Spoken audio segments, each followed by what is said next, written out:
जय श्री कृष्णा दोस्तों जीवन में जब भी हम लोग खराब दौर से गुजरते हैं तो मन में ये विचार जरूर आता है कि परमात्मा मेरी परेशानियां क्यों नहीं देखता, मेरी परेशानियां दूर दूर क्यों नहीं करता। लेकिन दोस्तों, सुख दुख तो हमारे जीवन का हिस्सा है। दोस्तों, इसी चीज को आज हम एक बहुत ही महत्वपूर्ण कहानी के द्वारा समझेंगे। मोहित अपनी परेशानियों से जूझ रहा था। उसे लगता था कि सिर्फ वही इस संसार का सबसे दुखी व्यक्ति है। सिर्फ उसी के जीवन में तमाम मुसीबतें हैं और उसको भगवान से इस बात की बड़ी शिकायत रहती थी कि भगवान ने संसार के सारे दुख उसके हिस्से में लिख दिए हैं। मोहित सोते जागते भगवान से प्रार्थना करता और फिर कभी कभी भगवान को दोष देता तो कभी खुद को कोसता रहता। मोहित बेचारा करे भी तो क्या करे, एक मुसीबत खत्म नहीं होती कि दूसरी आ जाती। दोस्तों, एक दिन उसने सोने से पहले प्रार्थना की कि हे प्रभु, मैं आपसे विनती करते करते थक चुका हूं, मेरे में और हिम्मत नहीं है। मैं अब आखिरी बार आपसे प्रार्थना कर रहा हूं, अब तो मेरी प्रार्थना सुन लीजिए। अगर आपको मेरे दुख नहीं मिटाने हैं तो कम से कम इतना तो आप कर सकते हैं कि किसी ऐसे व्यक्ति के दुखों से मेरा दुख बदल दीजिए जिसके जीवन में मुझसे कम दुख हो। हमेशा के लिए नहीं तो कम से कम कुछ महीनों के लिए ही सही, ताकि थोड़े दिन के लिए मुझे भी कुछ राहत मिल पाए। अब दोस्तों, भगवान ने मोहित की आखिरी इच्छा सुन ली और उस रात को भगवान मोहित को सपने में दिखाई देते हैं। भगवान मोहित से बोलते हैं, प्यारे भगत, मैं तुम्हारी प्रार्थना रोज सुनता था, पर मैं उनके ऊपर ज्यादा ध्यान दे रहा था जो तुमसे भी ज्यादा तकलीफ में है। खैर, तुम अपने सारे कष्टों को विस्तार से एक कागज पर लिखो और फिर एक गठरी बनाओ और शहर के मुख्य चौराहे पर जाकर उसे टांग कर आ जाना। मोहित हड़बड़ा कर नींद से जागा।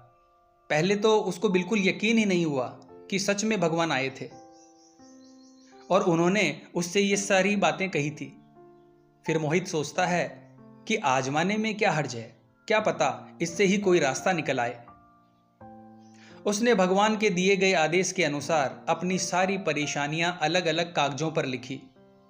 इतनी परेशानियां लिख डाली कि कागज का ढेर लग गया। उसने कागज की एक गठरी बना ली। अब मोहित ने अपनी गठरी उठाई और पहुंच गया चौराहे पर। लेकिन वहां पहुंचकर चौराहे का नजारा देखकर वो अचंभे में पड़ गया। उसने देखा कि चौराहे पर तो पहले से ही लोगों की लंबी लाइन लगी हुई है, जो उसी की तरह अपने अपने दुखों की बड़ी बड़ी गठरियां लेकर आए हैं। ये सब कुछ उसको समझ में नहीं आ रहा था। अभी वो इन विचारों में ही खोया था कि तभी एक आकाशवाणी होती है। उसमें सभी को अपनी अपनी गठरी को चौराहे पर लगी अलग अलग खूंटियों पर टांग देने का आदेश मिलता है।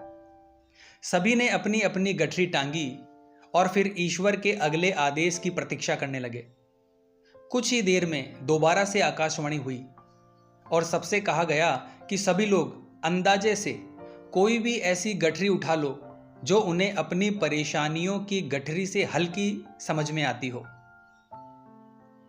अब उन्हें वही दुख भोगने होंगे जो उनकी चुनी हुई नई गठरी में दर्ज होंगे।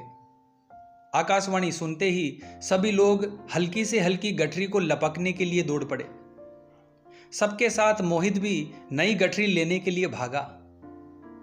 वो खूंटियों पर टंगी सभी गठरियों को घूरता हुआ वो काफी देर तक अंदाजा लगाता रहा।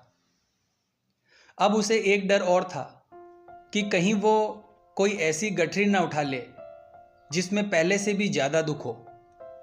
अगर ऐसा हुआ तो उसकी परेशानियां और अधिक बढ़ जाएगी और मुझे लेने के देने पड़ जाएंगे।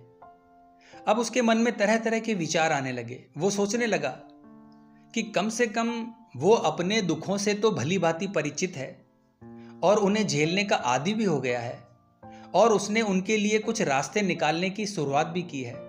शायद उसका परिणाम आए तो एक आधा दुख घट ही जाए। उसने सोचा, कहीं ऐसा ना हो कि चुनी हुई नई गठरी में दुख और भी ज्यादा पीड़ादायक हो जाए।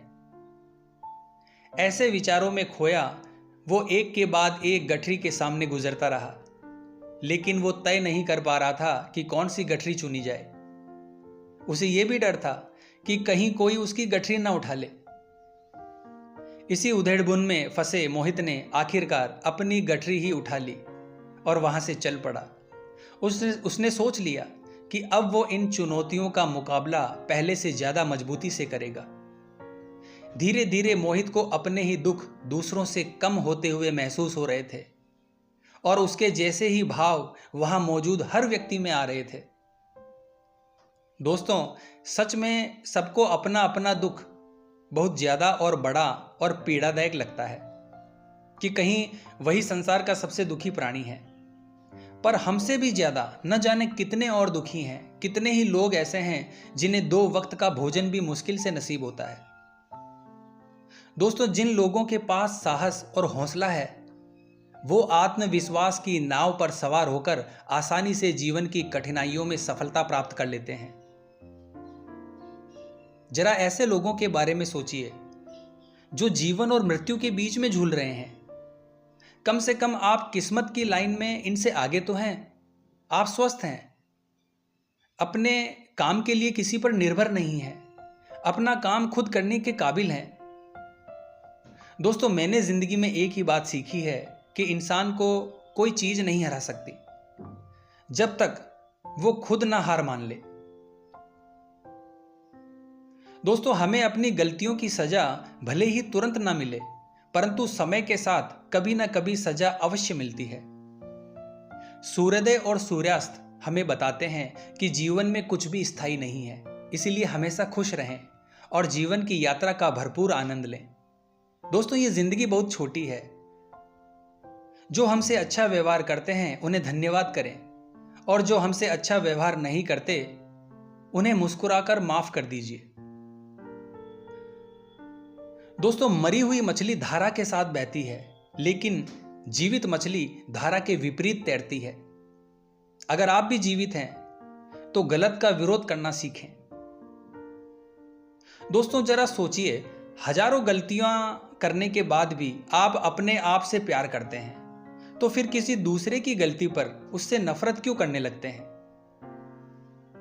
दोस्तों, राजा जनक की बेटी और राजा दशरथ की पुत्र वधू माता सीता का अलौकिक विवाह हुआ था, परंतु उन्हें वनवास मिला। फिर वनवास में भी अपहरण, फिर अग्नि परीक्षा, अंत में गर्भवती मां सीता को दुख देखना पड़ा। दोस्तों, यही तो जिंदगी है। पृथ्वी पर राज करने वाले पिता और ससुर चाहकर भी मां सीता को सुख नहीं दे पाए। फिर एक साधारण मनुष्य कैसे अपनी संतान को उनके अपने कर्म के बिना सुख दे सकता है?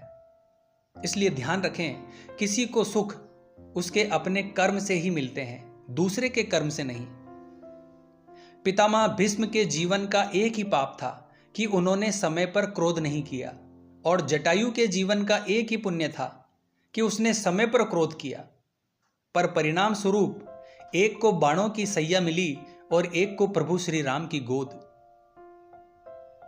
दोस्तों, इसीलिए क्रोध भी तब तक पुण्य बन जाता है जब वो धर्म और मर्यादा के लिए किया जाए, और सहनशीलता भी तब पाप बन जाती है जब वो धर्म और मर्यादा को बचा ना पाए। दोस्तों, जब कोई इंसान दुनिया से विदा होने लगता है तो तुरंत उसके कपड़े, उसका बिस्तर, उसके द्वारा इस्तेमाल किया हुआ सभी सामान उसी के साथ घर से निकाल दिया जाता है। पर कभी कोई उसके द्वारा कमाया गया धन, दौलत, प्रॉपर्टी, उसका घर, उसका पैसा, उसके जेवरात, इन सबको नहीं छोड़ता, बल्कि गले का हार, सोने की अंगूठी को भी खींच कर निकाल लिया जाता है। इससे पता चलता है कि व्यक्ति का रिश्ता किन चीजों से था। लेकिन आपके द्वारा कमाया हुआ पुण्य, परोपकार, इसे कोई नहीं छीन सकता। इसीलिए दोस्तों, ऐसा काम करो कि मरने के बाद लोग तुम्हारे धन के कारण नहीं, काम के कारण याद रखें। और दोस्तों, पुण्य एकांत में होना चाहिए। जैसे तुम स्नान सड़क या चौराहे पर नहीं करते, बंद बाथरूम में करते हो, वैसे ही दान पुण्य गुप्त होना चाहिए। पुण्य की किसी को खबर नहीं होनी चाहिए, क्योंकि पुण्य छिपाने से बढ़ता है और बताने से घटता है। दोस्तों, जीवन में अगर सफल होना है तो 4 वाक्यों को कचरे के डिब्बे में डाल दो। 1, लोग क्या कहेंगे।